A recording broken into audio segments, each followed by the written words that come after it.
இடன்பர்க் சொல்கிறதுக்கு முன்னாடியே அந்த அறிக்கையில் என்ன இருக்குன்னு சொல்லி இவர் வந்து ட்விட்டரில் பேசுகிறாரு.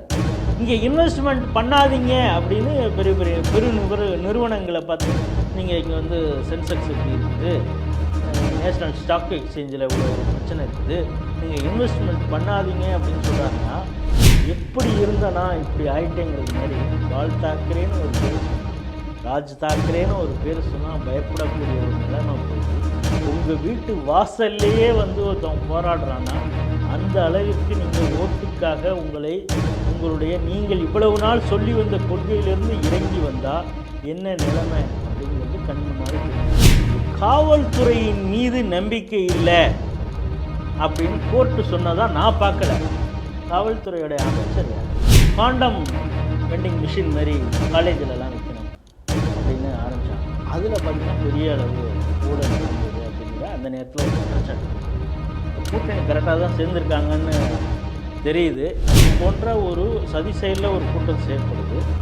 அதை ஒட்டி பாராளுமன்றத்தில் கேள்வி கேட்கப்படுதுன்னா நீ செய்கிறது மாதிரி செய்ய நான் கேள்வி கேட்குறேன்னு எப்படி பேசுகிறாங்களா, இல்லை இவங்க செய்கிறதே அவங்க கேள்வி கேட்கணுங்கிறதுக்காக செய்கிறாங்களா அப்படிங்கிற சந்தேகம்.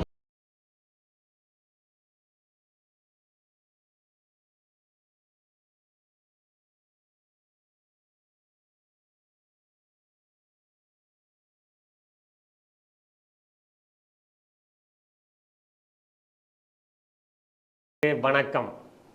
இன்று சிந்திக்க இருக்கக்கூடிய செய்திகள் குறித்து முதலில் பார்ப்போம்.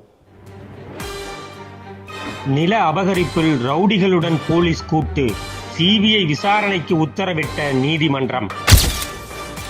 இலவச கழிவறைக்கு டபுள் வசூல், கோடிகளில் அரசு பணம் வீண். ராஜஸ்தான் உதய்பூரில் தலித் இளைஞர் மீது தாக்குதல். நாசிக்கில் இந்து ஊர்வலத்தில் வன்முறை, தொடரும் அமைதி மார்க்கத்தின் அடாவடி. ராகுலின் குடியுரிமையை பறிக்காதது ஏன், டெல்லி உயர் நீதிமன்றத்தில் சுப்பிரமணிய சுவாமி வழக்கு. சபர்மதி எக்ஸ்பிரஸ் ரயில் தடம் புரண்ட விபத்திற்கு பின்னால் சதியா, அமைச்சர் வைஷ்ணவ் சந்தேகம். ஸ்ரீ டிவியின் உண்மை நின்றிட வேண்டும் என்ற உரத்த சிந்தையோடு நான் உங்கள் பாஸ்கரன். இன்றைய செய்திகள் குறித்து சிந்திக்க நம்மோடு அரங்கத்தில் இணைந்திருப்பவர் மூத்த அரசியல் விமர்சகர், சொன்னால் விரோதம் .com இணையதள ஆசிரியர் திரு ராஜேஷ் ராவ் அவர்களை ஸ்ரீ டிவி நேயர்கள் சார்பாக இணைய வரவேற்கிறேன். வணக்கம் சார். வணக்கம் பாஸ்கரன் சார். முதல் செய்தி நம்ம சென்னை நியூஸ் தான். அது சோழிங்கநல்லூர் பக்கத்தில் ஒரு 18.5 சென்ட் கார்த்திக் என்பவருக்கு சொந்தமாக இருந்திருக்கு. பார்த்தா அடுத்த சில நாட்களில் கோபாலகிருஷ்ணன் அப்படிங்கிறவர் அதை உரிமை கொண்டாடிட்டு வராரு. அந்த வழக்கு தொடர்ந்து நடைபெறுகிறது. அவங்க ஏதோ காம்பவுண்ட் கட்டிடுறாங்க, இவர் அடியாட்களை கூட்டிகிட்டு போய் இடிச்சிடுறாரு அப்படின்னு சொல்லிட்டு இந்த வழக்கு நடைபெற்று கொண்டே இருக்கிறது. இதுக்கான இப்போது நீதிமன்றம் ஒரு உத்தரவை பிறப்பிச்சிருக்கு இந்த கேஸில். பொதுவாகவே இப்போ கடந்த சில நாட்களாக பார்க்கும்போது போலீஸார் வந்து அரசியல்வாதிகளோடு கை கோத்துடுறாங்க, ரவுடிகளோடு கை கோத்துடுறாங்க. அதனால் நிறைய அரசியல் படுகொலைகள் நிகழ்கிறதெல்லாம் நம்மளால் பார்க்க முடியுது. இதனால் நாங்கள் வந்து காவல்துறையின் செயல்பாட்டை வந்து நீதிமன்றம் கவனிக்க வேண்டிய தருணத்திற்கு வந்திருக்கு. பல உத்தரவை பிறப்பிச்சிருக்காங்க, அப்சர்வேஷன் சொல்லியிருக்காங்க. அதில் மெயினாக இந்த அப்சர்வேஷனையும் சொல்லியிருக்காங்க. சார், இந்த செய்தி எப்படி பார்க்குறீங்க? நம்ம பார்த்தோம், சமீபத்தில் பிஎஸ்பியுடைய மாநில தலைவர் ஆம்ஸ்ட்ராங் படுகொலை செய்யப்பட்டது. அதற்கு பின்னால் பல காரணங்கள் சொல்கிறாங்க, யாரெல்லாம் இன்வால்வ் ஆகியிருக்காங்கன்னு. கட்சி வேறுபாடின்றி எல்லாரும் அந்த அவரை கொலை பண்ணுறதில், எக்ஸிக்யூட் பண்ணுறதில் எல்லாருடைய தலையும் உருண்டுகிட்டு இருக்கு. கடைசியில் விசாரணை முடிவில் என்ன வரப்போகுதுங்கிறது தெரில. ஆனால் இதில் பிரதானமாக சொல்லக்கூடியது கூட திருவள்ளூரில் கிட்டத்தட்ட ஒரு 100 ஏக்கர் நிலம் கட்ட பஞ்சாயத்து பண்ணி விற்றதில் அதில் 2 ரவுடிகள் தரப்புக்குள்ளார பிரச்சனை. அதில் வந்து பஞ்சாயத்து பண்ணார் இவர் மீது கோபம் வந்திருந்தது அப்படிங்கிறது தான் ஒரு காரணமாக சொல்லப்படுகிறது. ஆகவே நீங்கள் சொன்னது மாதிரி இந்த நிலப்பிரச்சனை வரும்போது அதில் படுகொலைகளும் நடக்கிறது அப்படிங்கிறது இந்த கோர்ட் அப்சர்வேஷன் சரிதான் அப்படிங்கிறத இந்த ஒரு செய்தியிலேருந்தே நம்ம புரிஞ்சுக்க முடியும். சாதாரணமாக ஒரு மாநிலத்தில் சிபிஐ விசாரணை அப்படிங்கிறது மிகப்பெரிய வழக்காக இருக்கும். ஃபார் எக்ஸாம்பிள் ராஜீவ்காந்தி கொலை நடந்தது, அது எந்த ஒரு துப்பு கிடைக்காமல் இருந்தது. எப்படி இந்த கேஸை எடுத்துகிட்டு போகிறதுங்கிறப்ப இந்த வழக்கை வந்து சிபிஐட்ட ஒப்படைச்சாங்க. கடைசியில் அவங்க எப்படி கண்டுபிடிச்சாங்கன்னு தெரியும். சில நேரங்களில் விக்டிம் மிகப்பெரிய இன்ஃப்ளூயன்ஷியல் ஆட்கள் யாராவது இருக்காங்க, மாநில அரசின் மீது நம்பிக்கை இல்லை அப்படிங்கிறப்ப அவங்களே போய் அரசியல் கட்சிகளுக்கு கூட எங்களுக்கு இதற்கு சிபிஐ விசாரணை வேண்டும் அப்படின்னு கோரிக்கை வைப்பாங்க. இந்த பிரச்சனை அரசியல் இந்த பிரச்சனை சூடை வந்து தணிக்கிறதுக்காக சிபிஐ விசாரணை சிபிசிஐடிக்கு அனுப்புகிறோம்பாங்க. இல்லை எங்களுக்கு சிபிஐ வேணும்னா சிபிஐட்டு கொடுத்துட்றது இப்படிங்கிறது ஒரு பக்கம் இருக்கும். அதே மாதிரி தீர்க்கப்படாத ஒரு கேஸு சிலது இருக்கும், ரொம்ப நாளாக இழுத்தடிக்க கேஸு, இதை எப்படி முடிக்கிறதுங்கிறப்ப அதை மேல் விசாரணைக்காக சிபிஐட்ட கொடுக்கறது அப்படிங்கிறது. இதெல்லாம் வந்து மிகப்பெரிய கேஸோ தீர்க்கப்படாத கேஸுன்னு. ஒரு சாதாரண ஒரு இடத்த ஆட்டையை போடுற ஒரு விஷயத்திற்கு இந்த காவல்துறையின் மீது நம்பிக்கை இல்லை, அதற்காகவே இந்த கேஸை வந்து நாங்கள் சிபிஐ கொடுக்குறோம், அவங்க 4 வாரத்தில் ரிப்போர்ட்டு கொடுக்கணும்னு கோர்ட்டு சொல்லுதுன்னா, இது காவல்துறையின் மீது நம்பிக்கை இல்லை அப்படின்னு கோர்ட்டு சொன்னதாக நான் பார்க்கல. காவல்துறையுடைய அமைச்சர் யார்? தமிழக முதல்வர். அவர் மீதே இதை டைரெக்டாக சொல்லியிருக்காங்களோ அப்படின்னு தான் நான் புரிஞ்சுக்கிறேன். இன்டர்பிரிட்டேஷன் எப்படி வேணாலும் புரிஞ்சுக்கலாம்ல. ஏன்னா பல நேரங்களில் நேர்மையான காவல்துறை அதிகாரிகள் இருக்காங்க, அவங்க நேர்மையாக செயல்பட்டால் அவங்க எந்த அளவுக்கு அவங்கள ட்ரான்ஸ்ஃபர் பண்ணுறாங்க அப்படிங்கிறதையும் பார்க்குறோம். இன்னொன்று, பாவம் ஒரு பக்கம் பழி ஒரு பக்கம் இருக்கும். அங்கே இருக்கக்கூடிய அரசியல்வாதிகள் பல ரவுடிகளோடு சேர்ந்து பல விஷயங்கள் பண்ணுவாங்க. அவங்கள காவல்துறை அரெஸ்ட் பண்ணணும்னு போகும்பொழுது அதற்கு வந்து இவங்க இன்ஃப்ளூயன்ஸ் பண்ணி அந்த ரவுடிகளை வெளியே விடணும்னு இவங்க பிரச்சனை பண்ணுவாங்க. வேறு வழி இல்லாமல் அரசியல் அழுத்தத்திற்கு ஆளாகி அவங்க வெளியில் அடுத்தடுத்த குற்றம் நடக்கும். உடனே இது யார், ஊருக்கு கழிச்சவன் பிள்ளையார் கோயில் ஆண்டிங்கிற மாதிரி உடனே இந்த போலீஸை உடனே ட்ரான்ஸ்ஃபர் பண்ணுறோம். இப்போ பார்த்தோம் கள்ளக்குறிச்சியில் அவ்வளோ பேர் இறந்து போனவுடனே உடனே 78 காவல்துறை உண்மையிலே அங்கே யார் தவறு செய்திருக்கிறா அப்படிங்கிறது ஒரு பெரிய விசாரணை ஒன்றும் நடத்தாமல் இமீடியட்டாக நம்ம ஒன்று பண்ணலாம் அப்படின்னா யாரா இதுக்கு அப்படின்னா, இன்னொன்று காவல்துறைக்கு தெரியாமல் அது நடக்காது அப்படிங்கிறது ஒரு பக்கம் இருந்தால் கூட அது ஷிஃப்ட் போட்டு எப்படி வசூல் பண்ணாங்கங்கிறதெல்லாம் இதே ஸ்ட்ரீடிவியில் பேசியிருக்கோம். அது ஒரு பக்கம் இருந்தால் கூட முழுவதுமே இது காவல்துறை மட்டும்தான் செஞ்சுருக்குமா அப்படிங்கிறதும் இருக்குது. அரசியலுடைய அழுத்தமும் இருந்திருக்கும் அப்படிங்கிறத நம்ம பார்க்குறோம். இன்னொன்று, இந்த ஆட்சி மாறும் பொழுதே உதயநிதி என்ன சொல்லிட்டு வந்தாருங்கிறது தெரியும். நாங்கள் லிஸ்ட்டு போட்டு வச்சுருக்கோம் எந்தெந்த காவல்துறை அதிகாரி எப்படி செயல்பட்டார்னு, நாங்கள் ஆட்சிக்கு வந்த பிறகு உங்களை என்ன பண்ணுவோன்னு எங்களுக்கு தெரியும் அப்படின்லாம் சொல்லும் பொழுது ஒரு காவல்துறை அதிகாரி இருக்கிற இந்த 5 வருஷம் இப்போ ஆட்சியில் திமுக இருக்குன்னா 5 வருஷம் 3 மாதத்துக்கு 6 மாதத்துக்கு ஒரு போலீஸ் ஸ்டேஷனு ட்ரான்ஸ்ஃபர் ஆகணும்னு ஆசைப்படுவாரேன்னு. ஏதோ கொஞ்சம் வீராப்பு இருக்கிறப்ப நான் நேர்மையாக இருந்திருப்பேன், என்னை எங்கே வேணாலும் நீங்கள் ட்ரான்ஸ்ஃபர் பண்ணி பாருங்கள் அப்படின்னு சொல்லலாம். ஆனால் வம்படியாக அவர்களை பழிவாங்கும் நோக்கத்தோடையே ஆட்சி அதிகாரத்தில் இருப்பவர்களை செய்யும் பொழுது ஒரு கட்டத்துக்கு பிறகு அவங்களால ஒன்றும் செய்ய முடியாது. அதிகாரத்திற்கு கட்டுப்பட்டு நீங்கள் என்ன சொல்கிறீங்களோ அது செய்கிறேன் அப்படிங்கிற ஒரு முடிவுக்கு வந்துடுவாங்க. அப்படிப்பட்ட சூழலும் இருக்கிறது. இன்னொன்று, ஆட்சி அதிகாரத்தில் இருக்கிறவங்களே அவங்க பூந்து விளையாடுறாங்கன்னு வச்சுங்க, கீழே நம்மளெல்லாம் யார் கண்டுக்க போகிறா, நம்மளை வச்சு தான் பல வேலையே அவங்க செய்கிறாங்க அப்படின்னு ஒரு சூழல் வந்தால் கூட அவங்களும் தைரியமாக இந்த தவறுகளை செய்வாங்க. ஸோ இதை எல்லாத்தையும் சேர்த்து பார்க்க வேண்டியதாக இருக்குது. நமக்கு என்ன ஒரு ஆச்சரியமாக இருக்குன்னா, இந்த செந்தில் பாலாஜி அப்படின்னு ஒரு அமைச்சர் இருந்தார், அவரை வந்து கைது பண்ணாங்க. இடி வந்து ரைடு பண்ணிச்சு. அந்த இடி அதிகாரிகள் போகும்பொழுது அவங்க வாகனத்தை உடைச்சது, அதற்கு பிறகு நின்று நடந்தது, அவருக்கு நெஞ்சு வலி வந்தது, ஹாஸ்பிட்டலில் படுத்தது எல்லாம் நமக்கு தெரியும். அந்த நேரத்தில் உடனே என்ன பண்ணாங்கன்னா இந்த தமிழக அரசு, அதாவது 14 ஜூன் 2023 அப்போ வந்து ஒரு சில வழக்குகள் மட்டும்தான் வந்து சிபிஐ விசாரணைன்னா தமிழக அரசுடைய முன் அனுமதி வாங்கணும். மற்றபடி பொது அனுமதின்னு ஒன்று உண்டு. அவங்க சிபிஐயே கூட யாராவது சொன்னாங்கன்னா கோர்ட்டோ இல்லை மற்றவங்க யாராவது விசாரணை கேட்டாங்கன்னா சிபிஐயே அந்த வழக்கை எடுத்து நடத்தும். உடனே நான் மத்திய அரசுக்கே சவால் விடுறேன் பாருன்னு தான் அந்த கொடுத்த அந்த அனுமதியை வாபஸ் வாங்கியது தமிழக அரசு. ஏன்னா இதுக்கு முன்னால் ஒரு 9 அரசு இதேமாதிரி வாங்கியிருக்குது. பஞ்சாப், கேரளா, சத்தீஸ்கர், ஜார்க்கண்டு, வெஸ்ட் பெங்கால். தீதி கேட்கவே வேண்டாம், எங்கள் ஊருக்கு சிபிஐ வர முடியாது. அப்புறம் சந்திரசேகர் ராவ், அவர் தெலுங்கானாவில் இருந்தப்போ அவர் இதெல்லாம் வந்து டஃப் கொடுக்குறாங்களா இவங்க, அதாவது எங்களை அனுமதி இல்லாமல் எங்கள் ஊருக்கு வர மாட்டார்னு. இந்த ஒருத்தர் சீப்பு செந்தில் இருக்கார், அவர் இந்த சேலம் மாநாட்டில் பேசுனது கூட உங்களுக்கு தெரியும். நம்ம மேலே இடி ரைடு விட்டு தான் பார்த்துருக்கோம், இடி ஆஃபீஸர் மேலே ரைடு விட்டது நம்ம தலைவர் தான் அப்படின்னாரு. கடைசியில் இப்போ யாருக்கு ரைடு விட்டாங்களோ அவர் இப்போ வரைக்கும் தன்னுடைய மெடிக்கல் ட்ரீட்மெண்ட் விஷயங்கள்லாம் சொல்லி படுத்துக்கிட்டேலாம் வந்து அவர் அழுதுகிட்டே கேட்குறாரு. அப்போவும் ஜாமீன் இப்போ வரைக்கும் கொடுக்க மாட்டேங்கிறத பார்க்குறோம். இது மாதிரி ஏற்றி விடுவாங்க, யாராவது வடிவேலை ஏற்றி விடுறது மாதிரி. எதுக்கு சொல்கிறேன்னா, இவங்களெல்லாம் சிபிஐ விசாரணையை வந்து இங்கே அவ்வளோ சீக்கிரமாக உள்ள வந்து விசாரணை தொடங்கக்கூடாது என்ற சொன்ன மண்ணில் நீதிமன்றம் இப்போ என்ன சொல்லுது, உங்களுக்கு அதுக்கான உங்களை நான் நம்ப முடியாது, இந்த ஒரு நில அபகரிப்பு விஷயத்துக்கு கூட சிபிஐ தான் செஞ்சாதான் நேர்மையான இதுக்கு முடிவு வரும் அப்படின்னு நினைக்கும் பொழுது காவல்துறையின் மீது நேரடியான குற்றச்சாட்டாக பார்க்கவில்லை.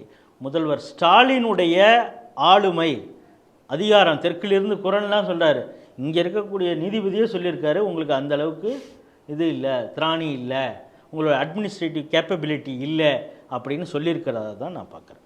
இரண்டாவது செய்தியாக, அரசு பொதுவாகவே நிறைய மக்களுக்கான நலத்திட்டங்களை கொண்டு வந்துடுறாங்க. அதில் இருக்கக்கூடிய இடைத்தரகர்கள் இல்லைன்னா கடைசியில் போய் சேர்றதுக்குள்ளே அது பல்வேறு ஊழல்கள் அதில் நடைபெற்றதாக தான் தொடர்ந்து பல்வேறு அரசுகளின் மீதுவே அரசியல் விமர்சகர்கள் பொதுமக்கள் வைக்கக்கூடிய குற்றச்சாட்டாக இருக்குது சார்.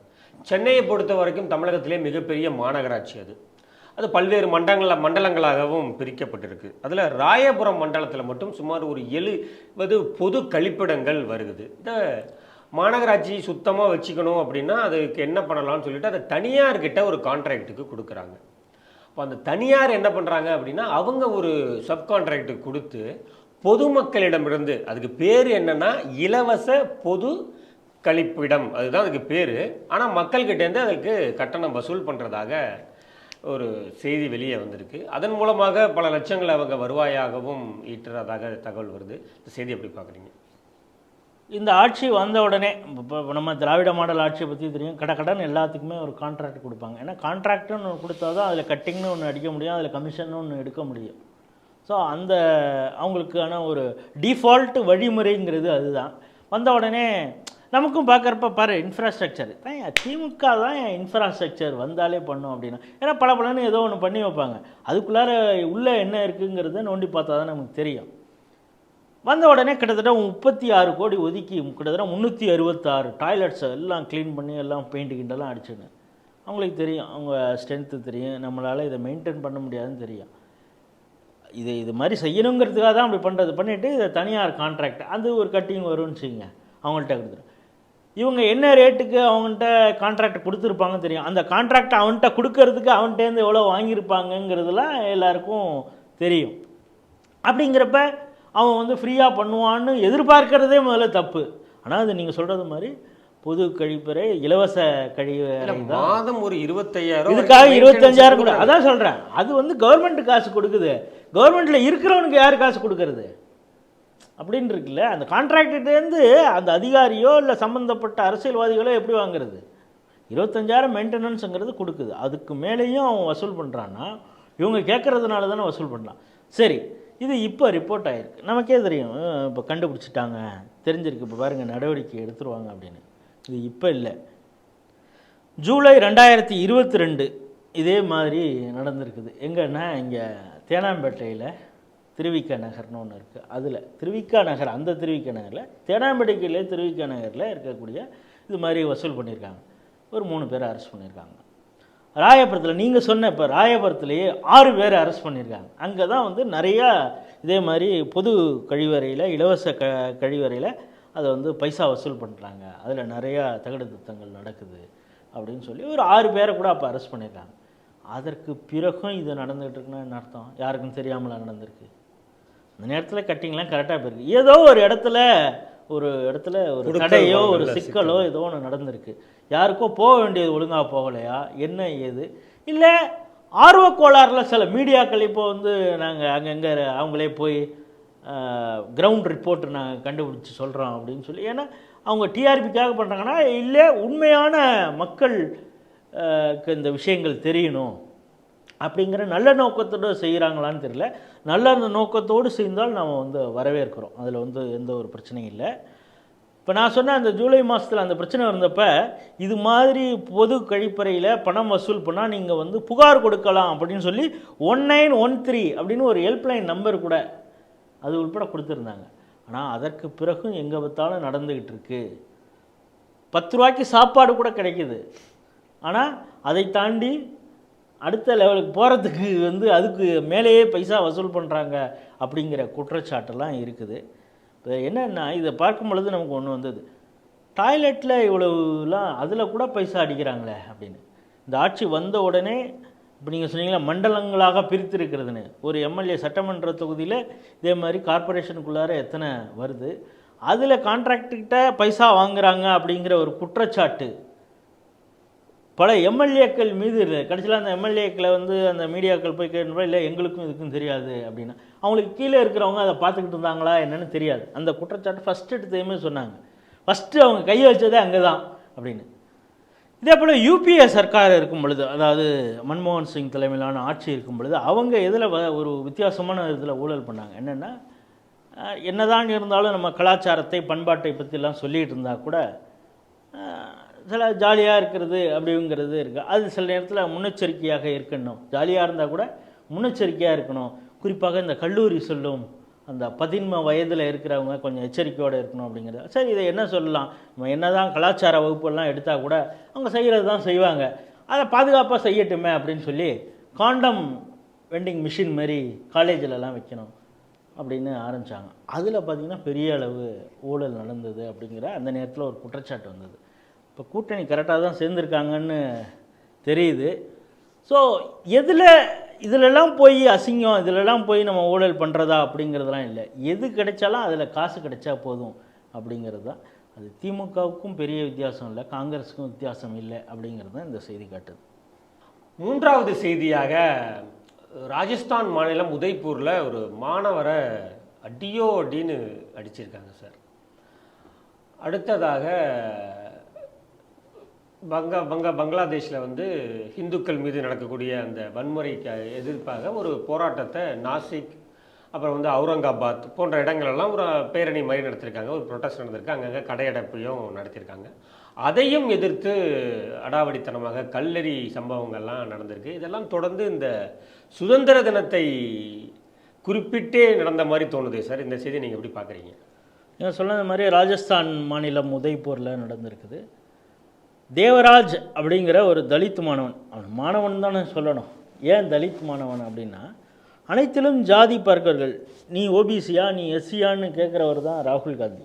ஸோ அவருக்கு அது புரிபடணும்ல. ஏன்னா இங்கே வந்து இந்தியாவில் இஸ்லாமியர்களுக்கும் தலித்துகளுக்கும் பாதுகாப்பு இல்லை அப்படின்னு சொல்லிட்டு தான் ஒரு கூட்டம் வந்து பெரிய அளவில் பிரச்சாரம் செய்கிறது. இப்போ அவங்களுக்கு இது புரியணுங்கிறதுக்காக நம்ம சொல்கிறோம். நமக்கு வந்து அவர் வந்து ஒரு மாணவன் அப்படிங்கிறது தான் நம்முடைய பார்வை. ராகுல் காந்தி திருமாவளவன் போன்றவர்களுக்கு உரைக்கணும் அப்படிங்கிறதுக்காக, ஏன்னா அவர் ரோஹித் விமுலாவுக்கெல்லாம் இங்கேருந்து குரல் கொடுத்தாங்க.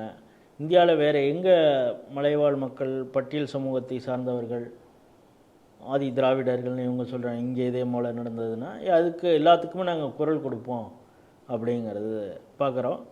அப்படி இருக்கிறவங்களுக்கு உரைக்கணும் அப்படிங்கிறதுக்காக தான் இந்த மாணவன் பேர் வந்து தேவராஜ், அவன் தலித் மாணவன். சரி, எதுக்கு இப்படி ஒன்று மோசமான சம்பவம் நடந்திருக்கு, இவ்வளோ கொடூரமாக கத்தியால் குத்திருக்கான், இன்னும் சொல்லப்போனால் அவன் கிட்னியெல்லாம் பாதிக்கப்பட்டிருக்கு, பிழைக்கலாம் பிழைக்காமல் போகலாம் அப்படிங்கிறது மாதிரி தான் டாக்டர் சொல்கிறாங்க, அந்தளவுக்கு சீரியஸாக இருக்குங்கிறாங்க. ஆனால் இதை பற்றி ஏன் யாருமே குரல் கொடுக்கல அப்படின்னு சொல்லும் பொழுதே நமக்கு தெரியும் குத்தியது யார். அவன் பேர் அயன் ஷேக் அப்படிங்கிற ஒரு இஸ்லாமிய மாணவன் தான். இப்போ அதனால் அதை ஒட்டி உதயபூரில் மிகப்பெரிய ஒரு பதற்றம் இருக்கிறது. இன்டர்நெட்டை வந்து பேன் பண்ணியிருக்கிறாங்க. இன்னும் சொல்லப்போனால் இன்றைக்கி பள்ளி கல்லூரிகள் அங்கு விடுமுறை விட்டுருக்காங்க, அறிவிச்சிருக்காங்க மாவட்ட நிர்வாகம். உதய்பூர் அப்படின்னாலே நமக்கு இன்னொரு விஷயம் ஞாபகம் வரணும். அங்கு தான் கண்ணையா லால் என்ற டெய்லர் குத்தி கொடூரமாக கொலை செய்யப்பட்டார். ஏன்னா நுபுர் சர்மா அவங்க சொன்னதை அவர் வாட்ஸ்அப்பில் ஸ்டேட்டஸாக வச்சுருந்தார் அப்படிங்கிறதுக்காகவே அது குத்தி கொலை செய்யப்பட்டார்னு பார்க்குறோம்.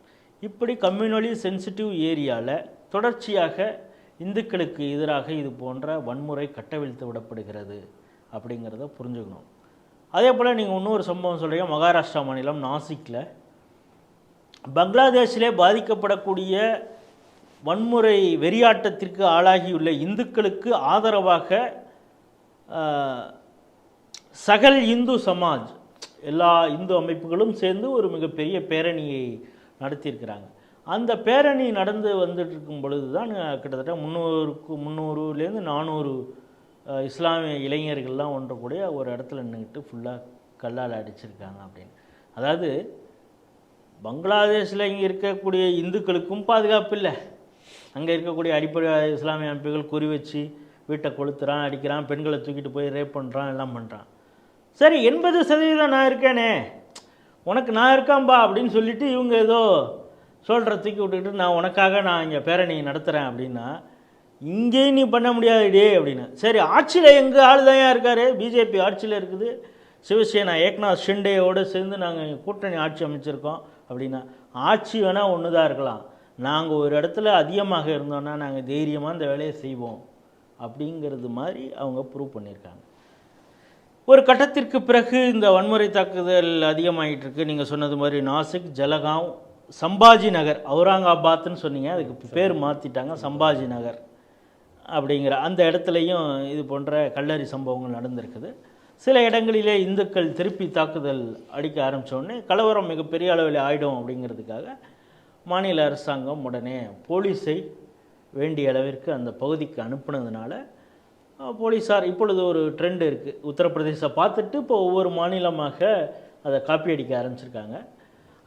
அங்கே உத்தரப்பிரதேஷ் போலீஸ் எப்படி நடந்துக்குமோ அதே மாதிரி மகாராஷ்டிரா போலீஸும் அவர்களுக்கு எப்படி புரிய வேண்டுமோ அப்படி புரிகிறது மாதிரி, குறிப்பாக இந்த ஜல்காம் பகுதியிலெல்லாம் அவங்களுக்கு நல்லா காட்டியிருக்கிறாங்க, நல்லா காட்டுன்னு. இது அரசாங்கம் இப்பொழுது இருக்கிறது, அதனால் இந்துக்களை ஓரளவு காப்பாற்ற முயற்சி செய்திருக்கிறார்கள் அப்படின்னு நம்ம சொல்லலாம். ஆனால் இந்து சமுதாயமாக அது எப்பொழுது ஒருங்கிணைந்து இதை எதிர்கொள்ள போகிறது அப்படிங்கிற ஒரு கேள்வி அதுவும் நம்ம பக்கத்தில் மனசில் ஓடிக்கிட்டே இருக்குது. நான் ஆட்சி அதிகாரத்தில் இன்றைக்கி இந்த அரசு இருக்கலாம், நாளைக்கு இல்லாமல் போகலாம். ஆனால் அந்த நேரத்தில் இந்துக்கள் நிராதரவாக உற்ற முடியாது இல்லையா? அந்த நேரத்தில் இந்த சகல் இந்து சமாஜ் அப்படின்னு ஒரு நல்ல முன்னெடுப்போடு செஞ்சுருக்காங்க. இது நாளைக்கு ஒருங்கிணைந்த இந்து சக்தியாக இருந்தால்தான் அங்கே இருக்கக்கூடிய இந்துக்களுக்கு பாதுகாப்பு அப்படிங்கிறது. இது ஒவ்வொரு இடத்துலையும் தொடர்ச்சியாக ஒரு மத கலவரத்தை ஏற்படுத்த வேண்டுங்கிற நோக்கோடு செய்யப்படுகிறது. பார்த்திங்கன்னா மகாராஷ்டிராங்கிறதுனால இதை சொல்ல வேண்டியதாக இருக்குது. ஒரு நேரத்தில் அந்த மாத்தோஸ்ரீம்பாங்க, அதாவது பாலாசாஹிப் அந்த நம்ம தாக்கரே இருந்த வீடு இது, அந்த பக்கத்தில் போகிறதுக்கு கூட பயப்படுவாங்க, முன் அனுமதியோடு தான். பெரிய பெரிய அரசியல்வாதிகள் அவர் வீட்டில் அவரை சந்திக்க பால் தாக்கரேயை பார்க்க போவாங்க. அது ஒரு முக்கியமான லேண்ட்மார்க்குங்கிறது மாதிரி இருக்குது. அரசியல் சம்பந்தமாக பாம்பேயில் அந்த மாத்தோஸ்ரீங்கிறது அவ்வளோ முக்கியம்.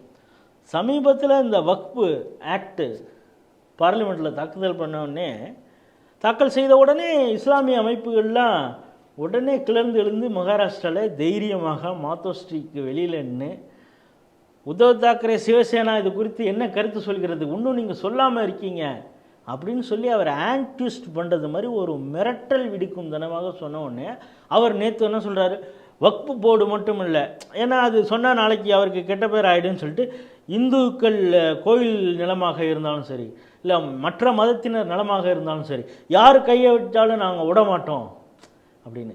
எப்படி இருந்தனா இப்படி ஆயிட்டேங்கிறது மாதிரி பால் தாக்கரேன்னு ஒரு பேர் சொன்னான், ராஜ் தாக்கரேன்னு ஒரு பேர் சொன்னால் பயப்படக்கூடிய ஒரு நிலைமை போய் உங்கள் வீட்டு வாசல்லையே ஒருத்தவன் போராடுறான்னா அந்த அளவிற்கு நீங்கள் ஓட்டுக்காக நீங்கள் இவ்வளவு நாள் சொல்லி வந்த கொள்கையிலிருந்து இறங்கி வந்தால் என்ன நிலைமை அப்படிங்கிறது கண் முன்னால் தெரிஞ்சது.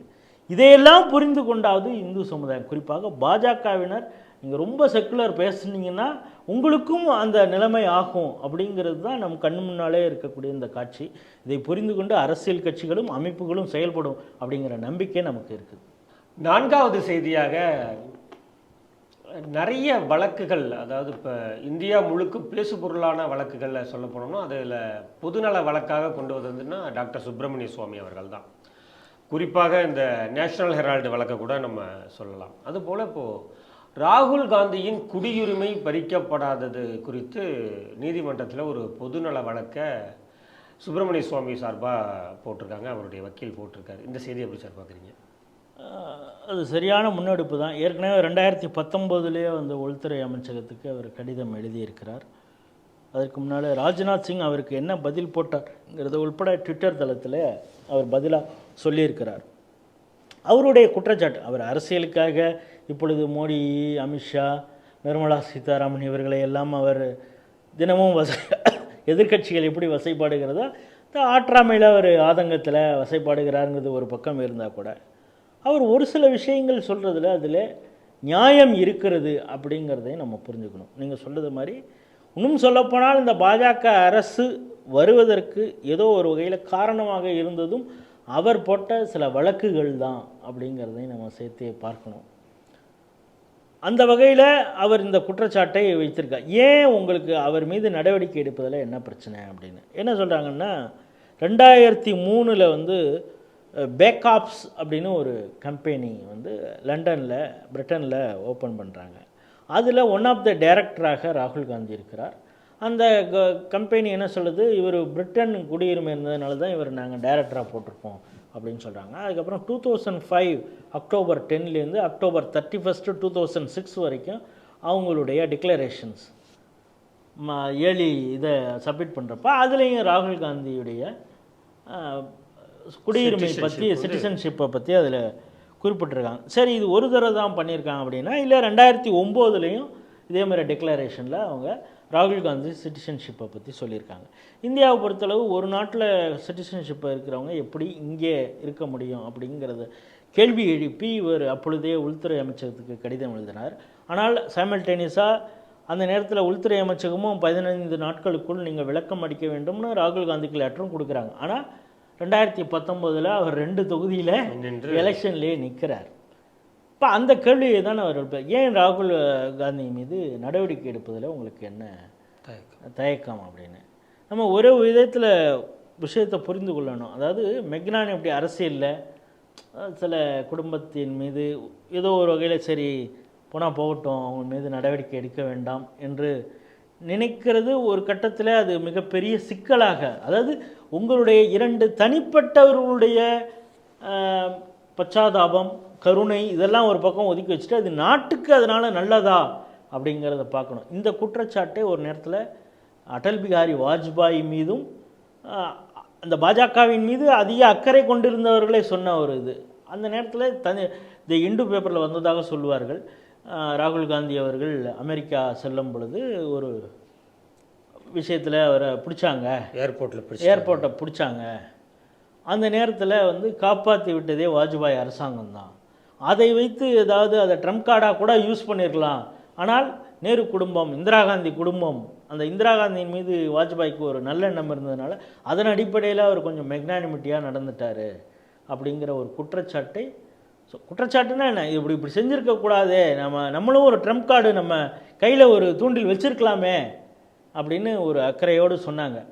இப்பொழுது மோடி எப்படி செயல்படுவாருங்கிறது தெரியும். அவர் வந்து விருப்பின்றி பலர் மீது நடவடிக்கை எடுக்கக்கூடியவர் தான் அப்படின்னு இருந்தால் கூட இவர் மீது ஏன், வாஜ்பாய் அப்படி இருந்தார் ரைட்டு, நீங்களும் ஏன் அப்படி இருக்கிறீர்கள் அப்படிங்கிற ஒரு கேள்வி இப்பொழுது எழுந்திருக்கிறது.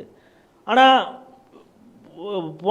திடீர்னு ஏதோ ஒரு நடவடிக்கை எடுத்துகிட்டு அது பேக்ஃபயர் ஆகிடக்கூடாது அப்படிங்கிற ஒரு எச்சரிக்கையும் இந்த அரசுக்கு இருக்கும். ஏன்னா ஒரு சில நடவடிக்கைகள் நம்ம எடுத்துட்டு அதை சிக்கலாயிடுச்சுன்னா அது பின்வாங்க வேண்டிய ஒரு சூழல் வரும்.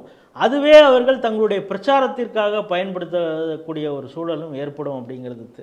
அந்த முன்னெச்சரிக்கையோடு இந்த அரசு செயல்படுதான்னு தெரியல. இருந்தால் கூட இந்த இதில் ஒரு வெளிப்படைத்தன்மையோடு இந்த அரசு செயல்படணும் அப்படிங்கிறது. ஏன்னா ராகுல் காந்தி என்ன செய்கிறாருங்கிறது நமக்கு தெரியும். வெளிநாடுகளில் போய் இந்தியாவை பற்றி தவறான தகவல்களை சொல்கிறாரு.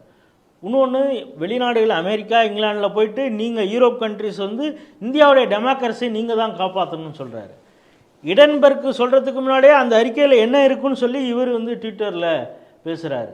இங்கே இன்வெஸ்ட்மெண்ட் பண்ணாதீங்க அப்படின்னு பெரிய நிறுவனங்களை பார்த்து நீங்கள் இங்கே வந்து சென்செக்ஸ் இப்படி இருக்குது, நேஷ்னல் ஸ்டாக் எக்ஸ்சேஞ்சில் இவ்வளோ பிரச்சனை இருக்குது, நீங்கள் இன்வெஸ்ட்மெண்ட் பண்ணாதீங்க அப்படின்னு சொல்கிறாருன்னா இந்தியாவுடைய எக்கானமியை டீஸ்டெபிளைஸ் பண்ணக்கூடிய ஒரு செயல்பாடில் இறங்கி இருக்கக்கூடிய, அதுவும் எதிர்க்கட்சி தலைவர், முன்னையாவது ஏதோ ஒரு எம்பி, இப்போ எதிர்க்கட்சி தலைவர், பல கமிட்டிகளில் நீங்கள் அவரை வச்சுருப்பீங்க. எதிர்க்கட்சி தலைவர்னால் கேபினெட் அந்தஸ்துள்ள ஒரு போஸ்ட் அது.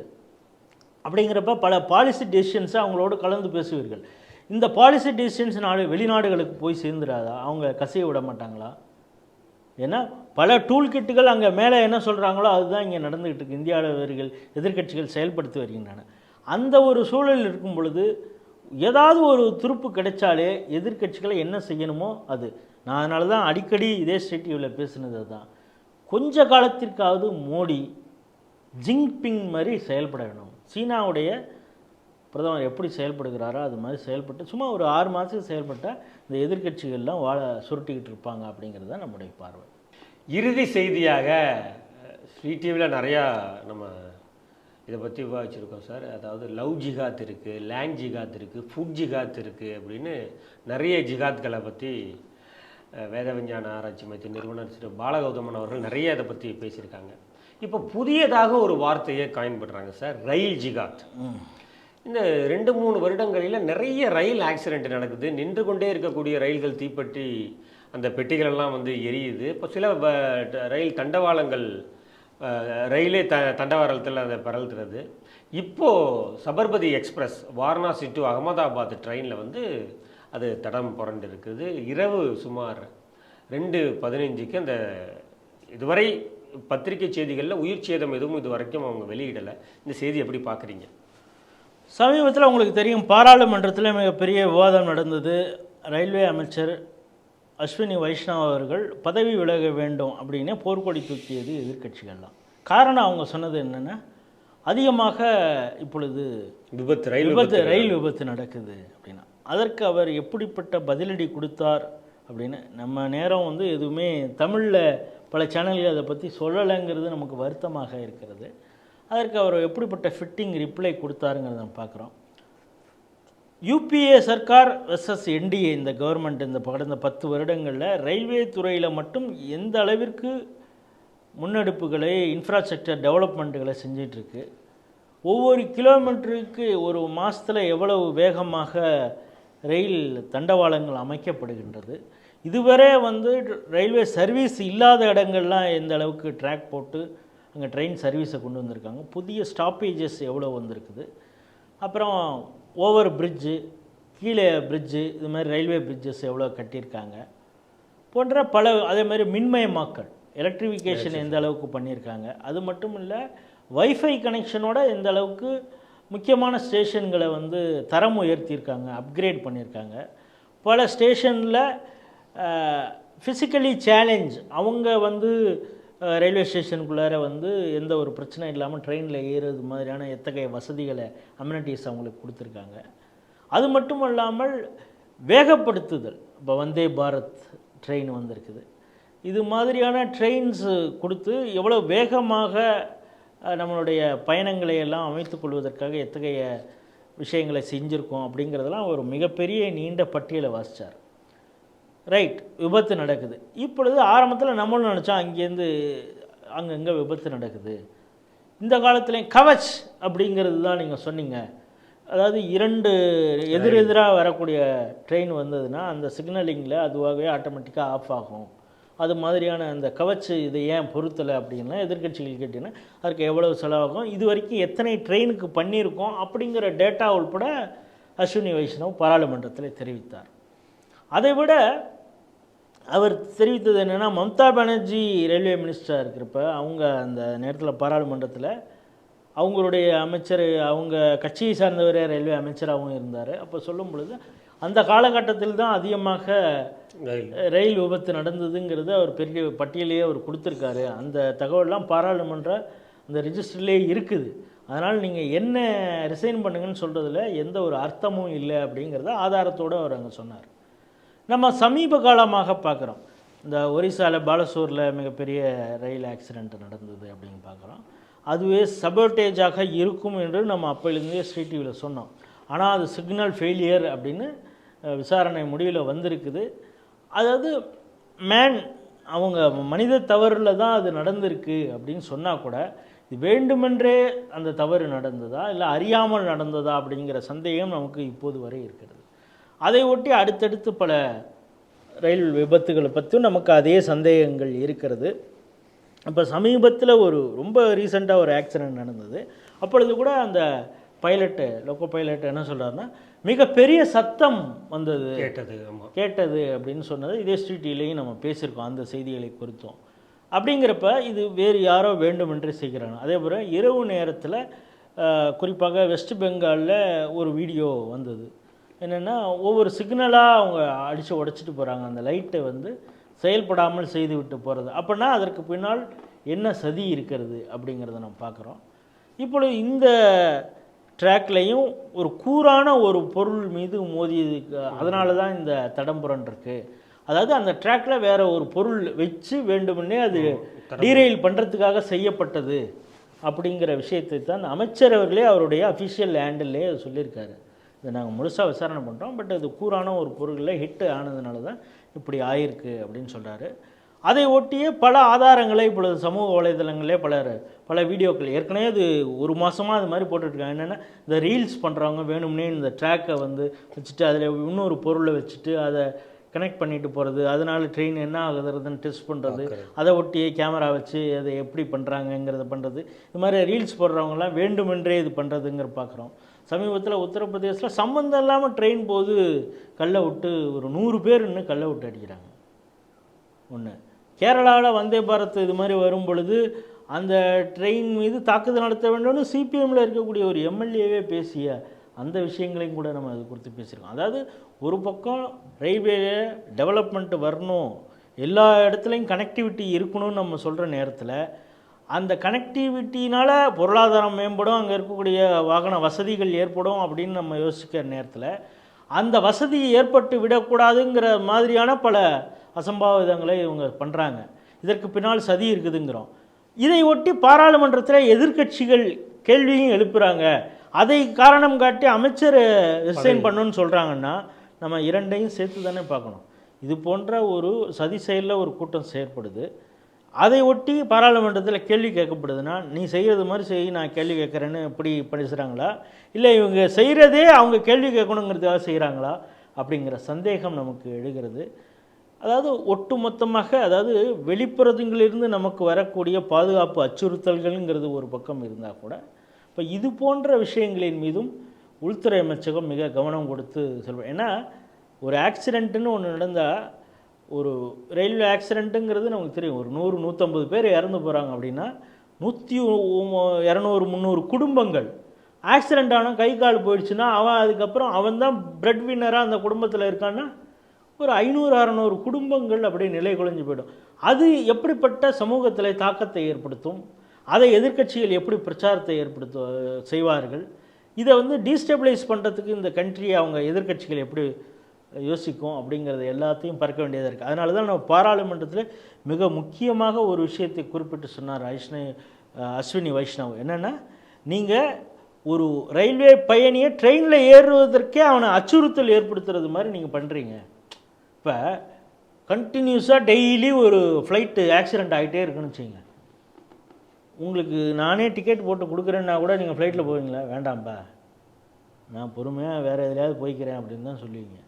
அதே மாதிரி இதே மாதிரி ஒவ்வொரு நீண்ட தூர ட்ரெயின் ஏதோ ஒரு டெய்லி ஏதோ ஒரு ஆக்சிடெண்ட் நடந்ததுன்னா ட்ரெயினில் போகணுங்கிற ஒரு அச்சமே நமக்கு வரும்.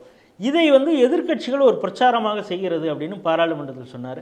இதற்கு பின்னால் இதையெல்லாம் யோசித்து தான் அவர் சொன்னாரா அப்படிங்கிறதே நமக்கு இப்போ தோணுது. ஏன்னா இப்படிப்பட்ட ஒரு நெட்வொர்க் இருக்குங்கிறதான் தெரியுது. உள்துறை அமைச்சகம் இந்த பாதுகாப்பில் இன்னும் விழிப்போடு செயல்பட வேண்டும் அப்படிங்கிறதா நம்முடைய பார்வை. நேர்களே, முன்னணி செய்தி ஊடகங்கள் எடுத்து விவாதிக்க தயங்கக்கூடிய அஞ்சக்கூடிய செய்திகளை ஸ்ரீ டிவி நெஞ்சுரத்தோடு தேச நலனில் அக்கறை கொண்டு செய்திகளை திரட்டி விவாதித்து உங்கள் முன் கொண்டு வந்து சேர்க்கிறது. அந்த வகையில் இன்றைய செய்திகள் சிந்தனைகள் நிகழ்ச்சியில் கலந்து கொண்டு தனது ஆக்கப்பூர்வமான கருத்துக்களை நம்மோடு பகிர்ந்து கொண்ட மூத்த அரசியல் விமர்சகர் திரு ராஜேஷ் ராவ் அவர்களுக்கு ஸ்ரீ டிவி நேயர்கள் சார்பாக நன்றியை தெரிவித்துள்ளேன். நன்றி, வணக்கம், ஜெய் ஸ்ரீராம். ஜெய் ஸ்ரீராம்.